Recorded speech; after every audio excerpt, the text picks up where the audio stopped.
हो सर, आवाज येतोय. धन्यवाद. तर चला, मी लगेच आता तुमचा वेळ न घेता तुम्हाला डायरेक्टली 2 मिनिटामध्येच तुम्हाला ते सर्व गोष्टी तुम्हाला क्लिअर करून देतो आणि त्याच्यानंतर तुम्हाला काय आहे, की त्याच्यावर डीप स्टडीमध्ये नेतो. तर आता बघा, तर मेक नाउनमध्ये काय असतं मित्रांनो, तर याच्यामध्ये आपल्याला काय असतं, की आता बघा याच्यामध्ये आपल्याला जे सफिक्स असतात इंग्रजीमध्ये आणि प्रिफिक्स असतात, तर ते आपल्याला ध्यानात ठेवायचे. आपल्याला जास्त खोदापाड और निकला किंवा असं करत बसायचं नाही. तर नाऊन कोणकोणते असतात, म्हणजे आपले नाऊन असणारे शब्दाचे म्हणजे कोणते प्रत्यय असतात त्याच्यामध्ये, तर ते बघायचे. तर समजा आता हा ER प्रत्यय असेल तर तो नाऊन असतो. बरोबर? म्हणजे शब्दाच्या शेवटी असतात काही सफिक्स असतात आणि प्रिफिक्स जे असतात ते एंडिंगला असतात किंवा OR सुद्धा असू शकतो. त्यानंतर काय असू शकतो, CY सुद्धा असू शकतो किंवा त्यानंतर TION सुद्धा असतो. म्हणजे हे नाऊन असणारे शब्द आहेत. ATION सुद्धा असू शकतो. त्यानंतर SION सुद्धा असू शकतो. त्यानंतर आता बघा वाय सुद्धा असतो. वाय हा जो प्रत्यय आहे मित्रांनो, तर तो काय परत आलेला आहे. म्हणजे याच्या बाबतीत तुम्हाला काय थोडीशी काळजी घ्यायची आहे. याच्या बाबतीत तुम्हाला काय करायचंय, काळजी घ्यायची आहे. तर MENT सुद्धा असू शकतो. म्हणजे हे शब्द काय असतात, नाऊन असतात किंवा नाऊन आपण हे प्रत्यय जोडून नाऊन बनवू शकतो. त्यानंतर ANCE, त्यानंतर ENCE, म्हणजे जवळपास सेम प्रत्यय असतात, सेम सफिक्स प्रिफिक्स असतात. त्यामुळे ते ध्यानात ठेवायला आपल्याला जास्त अवघड जात नाही. त्यानंतर TY सुद्धा असू शकतो. याची आपण उदाहरणं सुद्धा बघणार होतो. फक्त आधी आपल्याला शॉर्टमध्ये बघायचंय, जेणेकरून जास्त आपल्याला वेळ लागला नाही पाहिजे, जेणेकरून एक्झाममध्ये आपल्याला कशा पद्धतीने याला टॅकल करता येऊ शकतं. आता बघा TY सुद्धा झाला, त्यानंतर ITY सुद्धा झाला, त्यानंतर AL सुद्धा असतं याच्यामध्ये. बरोबर? त्यानंतर TH सुद्धा असू शकतो. त्यानंतर HP सुद्धा असू शकतो. म्हणजे शब्दांचा थोडासा बदल झालेला आहे. त्यानंतर Sचं C केलेलं असतं. म्हणजे जसं की ॲडवाईस असतं. आता उदाहरणार्थ सांगतो, ॲडवाईस. ॲडवाईस म्हणजे काय, सल्ला देणं. आणि ॲडव्हाइस हे काय आहे, नाव, हे वर्ब आहे, म्हणजे क्रियापद आहे आणि हे काय आहे, नाऊन आहे. या अशा गोष्टींना अशा पद्धतीने हे येतं. ह्या यसचं जे हा यस जो आहे तर तो काय असतो, त्याच्यामध्ये सी मध्ये रूपांतर होतो आणि ते अशा पद्धतीनं नाऊन. आपण ते सर्व उदाहरणामध्ये बघणारच आहेत. असे उदाहरणं बघणार आहे की जे तुम्ही कधी बघितले सुद्धा नसेल. म्हणजे यसचं रूपांतर सी मध्ये, हे ॲरो दाखवून दिलेलं आहे, तर ते अशा पद्धतीनं ध्यानात ठेवायचं. त्यानंतर ISM हा सुद्धा प्रत्यय त्याला असतो. त्यानंतर AGE हा सुद्धा प्रत्यय असतो. त्यानंतर URE हा सुद्धा त्याला प्रत्यय असतो.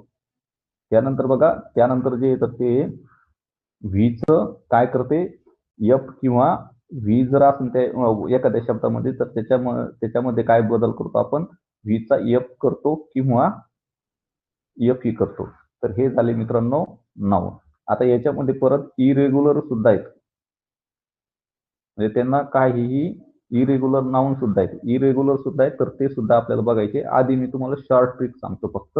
त्यामुळं हे एवढं तुम्हाला काय करायचंय, हे तुम्हाला PDF ऑलरेडी टाकल्या जातील, तर त्या PDF मध्ये तुम्हाला ते लक्षात ठेवायचे. आता त्यानंतरचा मुद्दा असतो मित्रांनो दुसरा, मेक ऍडजेक्टिव्ह. Make adjective. त्यानंतर बघा, मेक ऍडजेक्टिव्ह मध्ये काय असतं मित्रांनो, तर मेक ऍडजेक्टिव्ह मध्ये याच्यामध्ये जे सफिक्स प्रिफिक्स असतात, तर ते कोणकोणते असतात, तर ते असतात, पहिली गोष्ट म्हणजे OUS. कोणता असतो, OUS. त्यानंतर वाय. आता बघा, मी तुम्हाला सांगितलं होतं आधीच की वाय हा 2 वेळेस येतो, म्हणजे ही तुम्हाला फक्त एवढीच गोष्ट इथं ध्यानात ठेवायची. त्यानंतर वाय आल्यानंतर काय असतं, त्यानंतर हा LY सुद्धा असतो याच्यामध्ये. म्हणजे हे शब्द जे तर ते ऍडजेक्टिव्ह असतात किंवा हे शब्द प्रत्यय जोडून आपण त्याला ऍडजेक्टिव्ह बनवू शकतो.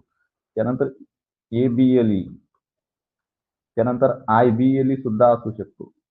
आणि प्रत्येक एक्झाम मध्ये हा एका मार्काला MPSC मध्ये तर असते आणि तलाठी भरती वगैरे सर्वांनाच असते. फक्त IBPS पॅटर्न मध्ये असे क्वेश्चन विचारत नाही.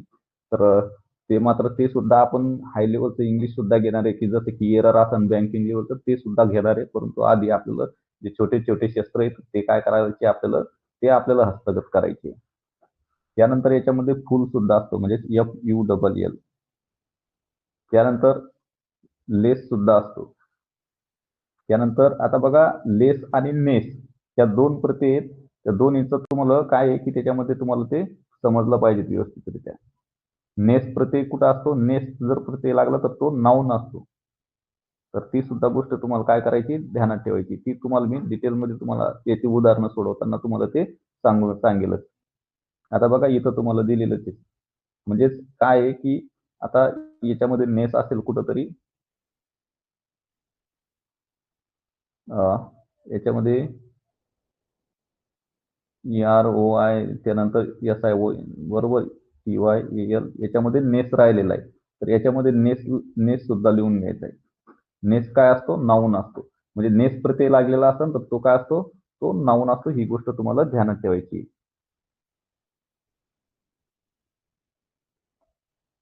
तर आता बघा तो एक राहिलेला होता तर तो सुद्धा आपण तिथं लिहून दिलेला आहे.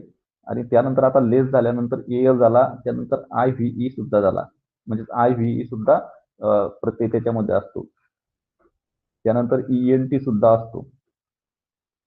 काय असतो? ENT. त्यानंतर ANT सुद्धा त्या शब्दाला प्रत्यय असतो. म्हणजे सफिक्स आणि प्रिफिक्स असतात ते. ARY सुद्धा असतो. त्यानंतर ORY. त्यानंतर IC. त्यानंतर EN. जसं की डेंजर हा जर शब्द असेल तर त्याच्यामध्ये काय करतो आपण?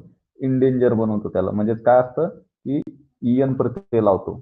त्यानंतर ATE. म्हणजे हे सर्व प्रत्यय याच्यामध्ये असतात. झालं मित्रांनो, आता एवढं जे तर एवढंच तुम्हाला खूप महत्वाचं होतं. याचं कारण असं आहे की हे दोनच खूप महत्वाचे होते. बाकी सर्व सोपं आहे. त्याच्यानंतर बाकी काही राहत नाहीये. तर ते सुद्धा मी तुम्हाला एकदा शॉर्टकटमध्ये तुम्हाला सांगून देतो. आता त्यानंतरचा जो मुद्दा असतो मित्रांनो, तर तो असतो मेक ॲडव्हर्ब. त्यानंतर काय सांगू शकता आपल्याला ते बनवणारे एक्झामवाले? Make adverb. आणि TET आणि मागील तलाठी भरतीमध्ये असे बरेचसे क्वेश्चन आपल्याला याच्यामध्ये विचारलेले आहेत. मेक ॲडव्हर्ब मध्ये काय असतो? तर तो एकच प्रत्यय असतो ELY. हा ध्यानात ठेवायचा आहे, बाकी काहीच नाही. आता त्यानंतर हा थोडासा खाली लिहितो समोरासमोर. आणि त्यानंतरचा जो टॉपिक आहे मित्र, म्हणजे त्यानंतरचा जो पॉइंट आहे तर तो आहे मेक वर्ब.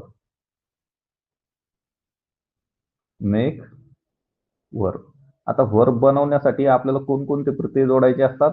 तर त्याच्यामध्ये EN प्लस म्हणजे शब्दाच्या आधी आपल्याला काय करायचं असतं? EN जोडत असतो.